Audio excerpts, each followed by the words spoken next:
Baxın qızlar, qram əriməyib.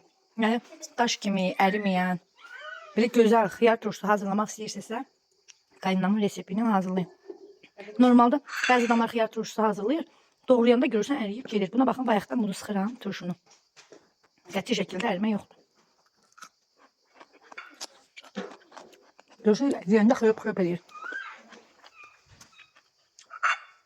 Baxın qızlar, daş kimidir.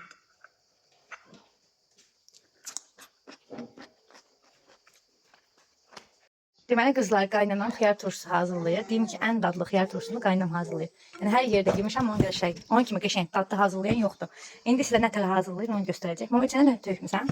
İçinə sarımsaq, kərüz, yanlıq otu, Sonra petruşka.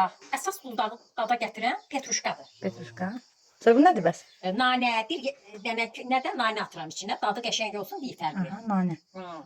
Qəşəng xiyarı yuyursan, yaxşı təmiz.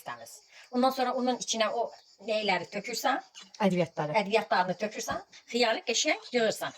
Sarımsağı nə qədər tökürsən təxmini? Təxmini, sarımsağı təxmini. Bəs indi bunun üstünə isti su tökəsən, yoxsa Qaynaya su tökürəm. qaynar suyu tökürsən, qapağı bağlayırsan. Duz nə qədər? Duz bir xörək qaşığı, bir balona bir xörək qaşığı. Sirkə, uksus, Heç nə. Qaynar suyu tökürsən, ağzına Qaynar bağlayırsan. suyu tökürəm, qapının qapağı vururam, qutaldır. Uskus sat yox. Təbii duzda. İndi bu hazır formasında göstərərik. Var elə evdə hazırlanması, elə deyilmi? Ha. Ha, tutursan da tut da. Sarımsaqları həm dibinə tökün, həm üstünə tökün. Bir ortadan aşağı dibindən tökürsən qəşəng. Qızlar, qap qaynar suyu əlavə elədi qayından. Qapağı bağladı. Yəni buna sirkədir, uksusdur, əlavə heç nə vurulmuyor. O qədər qəşəng, o qədər ləzzətli xiyar turşuları alınır ki.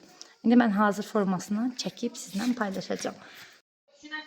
Deməli qızlar, bu hazırdır. Buradan çıxaraq.